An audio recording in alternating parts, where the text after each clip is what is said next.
चंबल के बीहड़ में शेरों का दंगल, चुनावी मैदान में किसका मंगल, किसका मंगल। नमस्कार, मैं हूं हरीश देवेकर और आप देख रहे हैं न्यूज स्ट्राइक। ग्वालियर चंबल का शेर अभी जिंदा है, लेकिन जंगल में उसका इलाका बदल दिया गया है। जिस तरह पूरे देश से लाए गए चीते बदली हुई आबा हवा की शिकायत नहीं कर सकते, उसी तरह ये शेर भी जबरिया बदले गए इलाके पर शिकायत नहीं कर सकता। जिंदा हो तो जिंदा नजर आना जरूरी है, सो रैली और सभाओं में नजर आ रहे हैं। ये बात अलग है कि आप उसूलों पर आ चाहे तो भी टकराना मुश्किल है। वसीम बरेलवी साहब का ये शेर पढ़कर ज्योतिराज सिंधिया ने कांग्रेस छोड़कर बीजेपी का दामन थामा था। हुंकार भी भर दी थी कि टाइगर अभी जिंदा है। उन्हें यह अंदाजा भी नहीं होगा अब वो ऐसी मांद के भीतर जा रहे हैं जहां शेरों का जमावड़ा है, और जो पुराने शेर हैं वही ज्यादा भरोसेमंद माने जा रहे हैं। जन आशीर्वाद यात्रा में सिंधिया जिस तरह ग्वालियर चंबल से बाहर कर दिए गए हैं, उसे देखकर तो यही लगता है कि सिंह ही असली किंग है। यहाँ सिंह से मतलब शिवराज सिंह चौहान नहीं बल्कि नरेंद्र सिंह तोमर है, जिनकी नाराजगी 2020 में बीजेपी की प्रदेश की सत्ता में वापसी कराने वाले ज्योतिरादित्य सिंधिया पर भारी पड़ गई। जनदर्शन यात्रा के रथ पर सवार होकर सिंधिया भले ही गुर्रा रहे हों, लेकिन उनकी दहाड़ को दूसरे अंचल में सीमित कर दिया गया है। दबी जुबान में इसकी वजह नरेंद्र सिंह तोमर की नाराजगी को माना जा रहा है। होना तो ये था कि नरेंद्र सिंह तोमर और ज्योतिरादित्य सिंधिया एक रथ पर सवार होकर एक मंच पर पहुंचते और संबोधित करते, तब जनता भी आती और आशीर्वाद भी मिलता। लेकिन कोशिशें इससे उलट ही साबित हुई। बीते कुछ वक्त से दोनों एक दूसरे से आमना सामना टालते रहे। खास तौर से ग्वालियर चंबल, जहां दोनों नेताओं को एक नजर आना था, वहां मनमुटाव साफ दिखा। हो सकता है आला कमान के दरबार में दोनों ने अपने अपने पक्ष में अर्जी भी लगाई हो, जहां पुराने साथी की अर्जी तो कबूल कर ली गई और नए साथी की अर्जी को ठुकरा कर उस पर अघोषित बैन भी लगा दिया गया। बीजेपी की जनदर्शन यात्रा को करीब से वॉच कर रहे हो तो पिछले कुछ दिनों का घटनाक्रम आपको भी चौंका देगा। उसके बाद अब आने वाली यात्राओं का शेड्यूल तो किसी इलेक्ट्रिक शॉक की तरह काम करेगा। ऐसे ही शॉक का सामना अभी सिंधिया तो कर ही रहे होंगे, उनके समर्थक भी इस झटके से अछूते नहीं होंगे।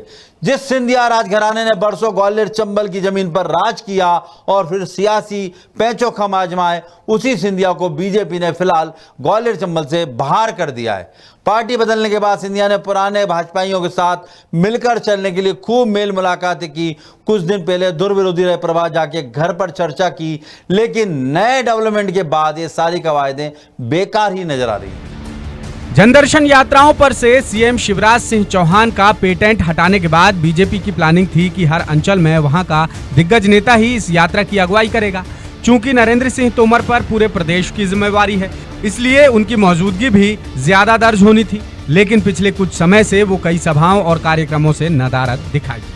हर बार उनकी गैर मौजूदगी का कारण उनकी तबीयत का नासाज होना बताया गया।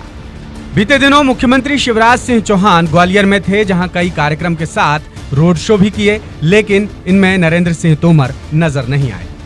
रोड शो में सीएम के साथ ज्योतिरादित्य सिंधिया जरूर थे, लेकिन तोमर कहीं भी नहीं नजर आए। इसके बाद फूलबाग में हुए लाडली बहना योजना सम्मेलन में केंद्रीय कृषि मंत्री नरेंद्र सिंह तोमर शामिल हुए तो ज्योतिरादित्य सिंधिया नजर नहीं आए। राज्य मंत्री भारत सिंह की मां के निधन पर श्रद्धांजलि देने सीएम शिवराज पहुंचे तो वहां नरेंद्र सिंह तोमर साथ थे, लेकिन इसमें ज्योतिरादित्य सिंधिया नहीं पहुंचे। एक सभा में सिंधिया पहुंचे तो तोमर बहुत देर से शामिल होने आए। ग्वालियर चंबल अंचल में महाराज भाजपा और पुरानी भाजपा के बीच की खाई इतनी गहरी हो चुकी है कि बड़े नेताओं के पास भी उसका कोई तोड़ शायद नहीं बचा है। बमुश्किल 2 से 3 दिन पहले चुनाव प्रभारी भूपेंद्र यादव के सामने ही पुराने बीजेपी कार्यकर्ताओं का गुस्सा फूट पड़ा, जिन्होंने यादव के सामने महाराज के समर्थकों के खिलाफ शिकायतों की झड़ी लगाई। हालांकि बीजेपी ने इस मामले पर चुप्पी साधी हुई है। देखिए, भाजपा में न पहले ग्वालियर चंबल में खिंचतान थी, ना आज है। खिंचतान वाला सारा मामला कांग्रेस में सब जो एकजुट है। नरेंद्र सिंह जी तोमर, सिंधिया जी से लेकर तमाम जितने भी नेता हैं, सब एकजुट होकर काम कर रहे हैं, जनता के बीच में जा रहे हैं, जन आशीर्वाद यात्रा में जा रहे हैं। भारतीय जनता पार्टी तो समन्वय से काम करती है, सामूहिक एकजुटता से काम करती है। हाँ, खिंचतान जरूर कांग्रेस में जो कई टुकड़ों में ग्वालियर में बटी हुई है, और कौन नेतृत्व करेगा, कौन आगे आएगा, उसको लेके झगड़े चल रहे। भाजपा में तो सब एकजुट है और इस बार हम इतिहास रचेंगे, ग्वालियर चंबल क्षेत्र में हम इतिहास रचेंगे। लेकिन इसके बाद से बीजेपी की जनदर्शन यात्रा में कई बड़े बदलाव नजर आए। 11 सितंबर के बाद से ग्वालियर चंबल में हुई किसी यात्रा के शेड्यूल में ज्योतिरादित्य सिंधिया का नाम शामिल नहीं था। इसकी जगह उन्हें मालवा में हो रही यात्राओं में भेजा जा रहा है, जबकि दल बदल के दौरान मालवा के सिर्फ 2 विधायक तुलसीराम सिलावट और मनोज चौधरी ही सिंधिया के साथ कांग्रेस में शामिल हुए थे। मालवा में सिंधिया की पकड़ उतनी मजबूत नहीं जितनी ग्वालियर चंबल में, लेकिन अब नाराजगी और गहरी होने के डर से बीजेपी उन्हें वहां भेजने से कतराती नजर आ रही है। इसके बाद कांग्रेस के प्रदेश प्रभारी रणदीप सिंह सुरजेवाला ने तो ये तक दावा कर दिया कि बीजेपी ने सिंधिया को ग्वालियर चंबल जाने से मना कर दिया। ज्योतिरादित्य सिंधिया को तो बोलते हैं ग्वालियर चंबल में मत जाइएगा, वहाँ जूते बजेंगे।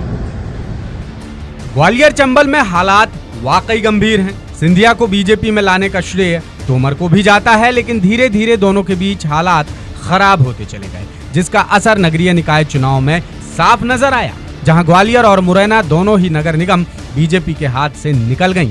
चुनाव नजदीक आते आते कार्यकर्ताओं में मनमुटाव और नाराजगी बढ़ गई, जिसका नतीजा ये हुआ कि शिवराज सरकार की गेम चेंजिंग योजनाएं भी ग्वालियर चंबल में बेअसर साबित हो रही हैं। पीएम मोदी के दौरे भी इस अंचल में फाइनल नहीं हो पा रहे हैं। इन हालातों को देखते हुए अंदाजा लगाया जा सकता है कि दिग्गजों वाले अंचल में बीजेपी के लिए फाइट कितनी टफ है।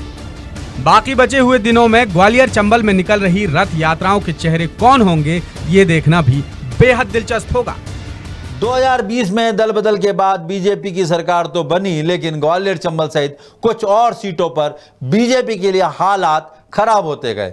विचारधारा और अनुशासन वाली पार्टी में विचार बेमेल होते गए और अनुशासन वक्त के साथ लचर होता गया। अब हालात ये है कि बीजेपी बार बार रणनीति बदलकर चुनाव प्रचार के लिए मैदान में उतर रही, लेकिन उसके अपने ही उस रणनीति की हवा निकाल रहे हैं। जनदर्शन में किए गए बड़े बदलाव इस बात का इशारा कर रहे हैं कि बड़े नेताओं के नाम के बीच जुड़ रहे बेनाम को इरेज करने का कोई टूल फिलहाल पार्टी के नेताओं के हाथ नहीं लगा। नमस्कार। इसी मुद्दे से जुड़ा हमारा आज का सवाल है, क्या ज्योतिरादित्य सिंधिया की मौजूदगी से ग्वालियर चंबल में होगा बीजेपी को नुकसान? इसके जवाब में आपके पास 3 विकल्प हैं। पहला हां, दूसरा नहीं और तीसरा कह नहीं सकते। इस सवाल का जवाब आप हमारे तमाम social media platforms Facebook, YouTube, Twitter और इंस्टाग्राम सहित हमारी वेबसाइट www.daसूत्र.com पर भी दे सकते हैं। पिछली बार हमने आपसे सवाल पूछा था, क्या सनातन के मुद्दे पर कांग्रेस पर भारी पड़ेगी बीजेपी? तो इसके जवाब में 34% लोगों ने कहा हां, 64% लोगों ने कहा नहीं और 2% लोग बोले कह नहीं सकते।